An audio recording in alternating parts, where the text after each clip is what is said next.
সম্পূর্ণ hassle free একটি solar সিস্টেমের প্রজেক্টের তথ্য আজকে আপনাদেরকে শেয়ার করব। যেহেতু ঢাকার বাইরে, সেক্ষেত্রে আমাদের ব্যাকআপ টাইপের কিন্তু ফার্স্ট প্রায়োরিটি হিসেবে রাখতে হয়, কারণ ঢাকার বাইরে প্রচণ্ড লোডশেডিং এবং ভুতুরে বিদ্যুৎ বিল তো রয়েছেই। সেজন্য আমরা এখানে সর্বোচ্চ ট্র্যাকিং করার এমপিপিটি কন্ট্রোলার ইনবিল্ট করা, গ্রোওয়াটার ইনভার্টার দিয়েছি, লিথিয়াম ব্যাটারি এবং কি ভোল্টেজ, যেহেতু ঢাকার বাইরে সমস্যা রয়েছে সেজন্য আমরা একটি ভোল্টেজ স্টেবিলাইজার ব্যবহার করেছি। আপনারা লক্ষ্য করে দেখবেন বর্তমানে এখানে কারেন্টের লাইন নেই, 0000 ভোল্টেজ, কিন্তু সাপ্লাই দিচ্ছে 220 ভোল্ট। পাশাপাশি ব্যাটারিকে কিন্তু চার্জ করছে। একে তো আপনার বিদ্যুৎ দিচ্ছে আপনার লোডে, পাশাপাশি ব্যাটারিকে কিন্তু চার্জ করে রাখতেছে। এই আধুনিক সিস্টেমটা অটোমেটিকলি কাজ করবে, ম্যানুয়ালি কিন্তু কাজ হবে না। এখানে আমরা জানতে পেরেছি সম্মানিত ক্লায়েন্টের মাধ্যমে যে এই এলাকাতে ভোল্টেজের ফ্লাকচুয়েট রয়েছে, 170-160 ভোল্টেজ চলে আসে। সেজন্য ভোল্টেজকে ঠিক রাখার জন্য আমরা এখানে একটি ইনপুটের মধ্যে স্টেবিলাইজার ব্যবহার করেছি। যে স্টেবিলাইজার কাজ হলো ওভার ভোল্টেজ এবং হাই ভোল্টেজ এবং লো ভোল্টেজকে কন্ট্রোল করে সে অ্যাকুরেটলি 220 ভোল্ট দিবে, যাতে করে এই মেশিনগুলো কিন্তু বাইরের দেশে, ইউরোপিয়ান দেশগুলোতে কিন্তু ব্যবহার করা হয়ে থাকে। সেখানে কিন্তু এত পরিমাণ ভোল্টেজের সমস্যা না যতটা রয়েছে বাংলাদেশের ক্ষেত্রে। সেজন্য অনেকে এই ডিভাইসগুলো ব্যবহার করার পরবর্তীতে হাই ভোল্টেজের সিগন্যাল দেয়, পাশাপাশি লো ভোল্টেজের কারণে ব্যাটারি কারেন্ট থেকে চার্জ করতে পারে না। সেই কথা মাথায় রেখে আমরা একটি এখানে স্টেবিলাইজার দিয়েছি। তো দর্শক, এখানে যে লিথিয়াম ব্যাটারি দিয়েছি, এবং এই লিথিয়াম ব্যাটারির বিষয়ে অনেকের অনেক প্রশ্ন রয়েছে। সেল কি প্রিজমেটিক নাকি সিলিন্ডার?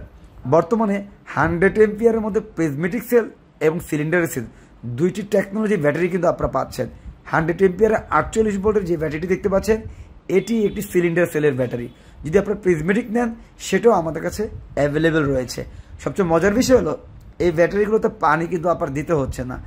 বছরের পর বছর আপনি কিন্তু পানি ছাড়াই ব্যবহার করতে পারেন, টোটালি মেনটেন্যান্স ফ্রি। আপনার মেনটেন্যান্সের কোনোই প্রয়োজন হচ্ছে না। শুধুমাত্র ব্যাটারির 4000 লাইফ সাইকেল, এই 4000 লাইফ সাইকেল ইউজ করার পরে এই ব্যাটারির সেলগুলো বাতিল হয়ে যাবে। পুনরায় আপনাদের যদি বিএমএসটি ভালো থাকে, আপনারা নতুন করে ব্যাটারি সেল ব্যবহার করলে কিন্তু এই ব্যাটারিগুলো আবার আপনারা রান করতে পারবেন। অর্থাৎ এই ব্যাটারিগুলো 8 থেকে 10 বছর পরও আপনার নতুন সেল ইনবিল্ট করলে কিন্তু ব্যাটারিগুলো পুনরায় আবার রান করতে পারছেন।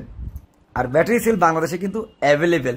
আমরা কিন্তু অসংখ্য পরিমাণ এক্সট্রা ব্যাটারি সেল নিয়ে আসি ভবিষ্যতের ওয়ারেন্টির ক্ষেত্রে, এবং আপনাদের নতুন ব্যাটারি সেল যাদের প্রয়োজন হবে তারা আমাদের সাথে যোগাযোগ করবেন। এই সিস্টেমটাকে যে বিদ্যুৎ দিচ্ছে, যেখান থেকে ডিসি কারেন্ট পাচ্ছে, আমরা এখন সেখানে আপনাদেরকে নিয়ে যাচ্ছি। বর্তমানে চলে আসি এই রুফটপের উপরে, দেখতে পাচ্ছেন ছাদের সোলার প্যানেল দিয়ে আমরা কিন্তু ভরে দিয়েছি। এই সোলার প্যানেল থেকে ডে টাইমে বিদ্যুৎ জেনারেট হচ্ছে। শুধু সোলার প্যানেল ব্যবহার করলেই কিন্তু হচ্ছে না, আপনার অবশ্যই স্ট্রাকচার সঠিক মাপের এবং কি দক্ষিণমুখী ব্যবহার করতে হবে, এবং অবশ্যই টিআর 1-এর আন্তর্জাতিক মানের অরিজিনাল সোলার প্যানেল দিয়ে আপনাদের সোলার সিস্টেম করতে হবে। কারণ সোলার প্যানেল থেকে যত ওয়াট কম পাবেন, তত আপনার বিদ্যুৎ বিল সেভ কম হবে এবং ব্যাটারি চার্জ হতেও সময় লাগবে। আমরা এখানে দিয়েছি 100% অথেন্টিক টিআর 1-এর 9 TDR-এর ট্রিনা 550 ওয়াটের সোলার প্যানেল। প্রতিটি প্যানেল আপনারা চেক করে নেওয়ার ব্যবস্থা কিন্তু আমরা করে থাকি। এই প্যানেলগুলো আপনারা 25 ইয়ার্সের লিনার আউটপুট ওয়ারেন্টি রয়েছে 70%, অর্থাৎ 25 বছরের মধ্যে যদি 70%-এর নিচে আউটপুট চলে আসে, কোম্পানি টার্মস অ্যান্ড কন্ডিশন অনুযায়ী কিন্তু আপনারা এই প্রোডাক্টগুলো ওয়ারেন্টি ক্লাইম করলে কিন্তু নতুন প্যানেল পাচ্ছেন। আর এই প্যানেলগুলো সবচেয়ে অ্যাডভান্টেজ হলো 10 থেকে 15 বছর পরে দেখা যায় যে 10%, 5% আউটপুট কমে আসে, যেখানে লোকাল প্যানেলগুলো 2 বছর যেতে না যেতেই 400 ওয়াটের প্যানেলে আপনারা পাচ্ছেন 200 ওয়াট।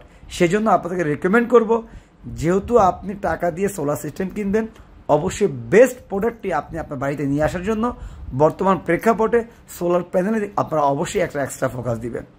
এবং এই সোলার প্যানেলগুলো যখন ইনস্টলেশন করবেন, অবশ্যই Latitude angle, tilt angle maintain করে সোলার প্যানেলগুলো স্ট্রাকচারে বসাবেন।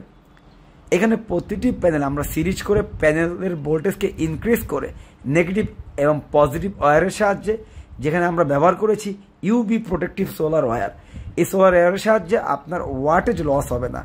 লোকাল এসি কেবল অনেকে ব্যবহার করেন, সোলার সিস্টেমে আপনার ব্যবহার করতে হবে সোলার ওয়্যার।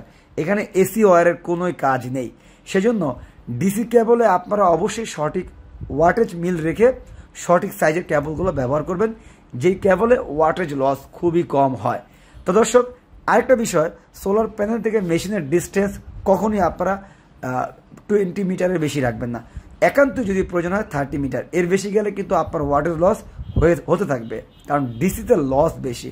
সেজন্য সোলার প্যানেল থেকে ইনভার্টারের ডিস্টেন্স যতটুকু সম্ভব কাছাকাছি রাখার চেষ্টা করবেন। আমরা যেহেতু ঢাকার বাইরে দেখতে পাচ্ছেন আশেপাশে কিন্তু বন জঙ্গল, এখানে একবার যদি ঘূর্ণিঝড়ের লাইন ছিঁড়ে যায় 2 দিন 3 দিন কারেন্ট থাকে না। তারই পরিপ্রেক্ষিতে এখানে কিন্তু সোলার সিস্টেমটা করা হয়েছে। তো যাদের এলাকাতে লোডশেডিংয়ের সমস্যা রয়েছে তাদেরকে এই প্রজেক্টের তথ্যগুলো শেয়ার করার মূল কারণ হলো আপনারা কী ধরনের সিস্টেমগুলো করবেন এই ভিডিও দেখে কিন্তু আমরা আপনাদেরকে আশা করছি ক্লিয়ার করতে পেরেছি। এখন আপনারা সবই তো জানলেন, এবার সোলার সিস্টেমের খরচ সম্পর্কে অনেকে আমাদের কমেন্ট বক্সে কমেন্ট করেন। আমরা বারবার বলে আসছি সোলার সিস্টেমের খরচটা পরিবর্তনশীল, লোকেশন এবং আপনার রিকোয়ারমেন্ট অনুযায়ী খরচের পরিমাণ 10 থেকে 15% পর্যন্ত প্লাস মাইনাস হতে পারে। তবে অ্যাভারেজ খরচ হিসাব হলো প্রতি 1000 ওয়াট সোলার সিস্টেমে 90 থেকে 1,10,000 টাকা। অর্থাৎ আপনি যত কিলোওয়াট সোলার সিস্টেম করবেন এটা আপনি গুণ দিলে কিন্তু পেয়ে যাচ্ছেন। এবং হ্যাঁ, এই খরচটা হলো এ গ্রেডের সোলার প্রোডাক্টগুলো দিয়ে। লোকাল ন্যূনতম মানের সোলার প্যানেলগুলো দিয়ে যদি সোলার সিস্টেম করেন খরচের পরিমাণ আরও কমে যেতে পারে। সেজন্য প্রোডাক্টগুলো যখন ইনস্টলেশন করবেন অবশ্যই কোয়ালিটির প্রোডাক্ট দিয়ে আপনাদের সোলার সিস্টেম করতে হবে।